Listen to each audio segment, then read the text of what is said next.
मुसलमानों को कभी हुजूर की आमद पे दर्द नहीं हुआ, वो तो खुश होते हैं।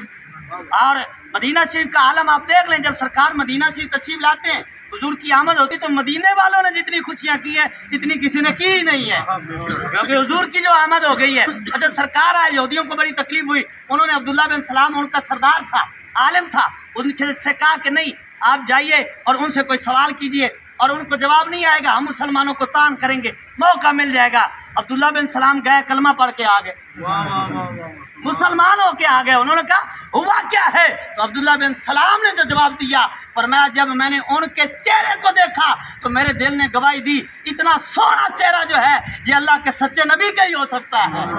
अल्लाह अकबर। फरमाया मैंने चेहरा देखकर पहचान लिया यही अल्लाह के सच्चे नबी का है। जो आया वो हुजूर का गुलाम हो गया, जो आता गया वो सरकार का कलमा पढ़ता गया। अच्छा, फिर कुछ लोग ऐसे हैं जिन्होंने देखकर आकर भी कलमा नहीं पढ़ा, अबू जाल, अबू लहब वगैरह ने नहीं कलमा पढ़ा, तो बुजुर्ग कहते हैं हकीकत में उन्होंने देखा ही नहीं है, उन्होंने हकीकत में देखा ही नहीं है। और जिन्होंने देखा है, कोई बिलाल हबशी बन गया, कोई सलमान फारसी बन गया है, जिन्होंने कलमा पढ़ा हकीकत में उन्होंने देखा है, क्योंकि देखने के लिए जो है ना इस आँख की ज़रूरत नहीं है, हुजूर को देखने के लिए इस दिल वाली आँख की ज़रूरत है।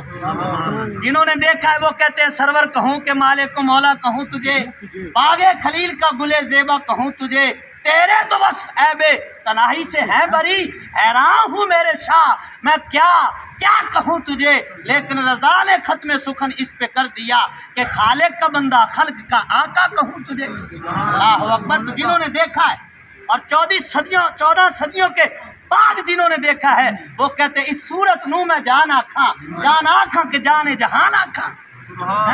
तो जिन्होंने देखा है वो 14 सदियों के बाद भी देखा है, और देखकर क्या कहते हैं कि तू जिंदा है वल्लाह, तू जिंदा है वल्लाह, मेरी चश्मे आलम से छुप जाने वाले या रसूल अल्लाह आप जिंदा हैं, मेरी आंख में ही ताकत नहीं है कि मैं आपको देख सकूं।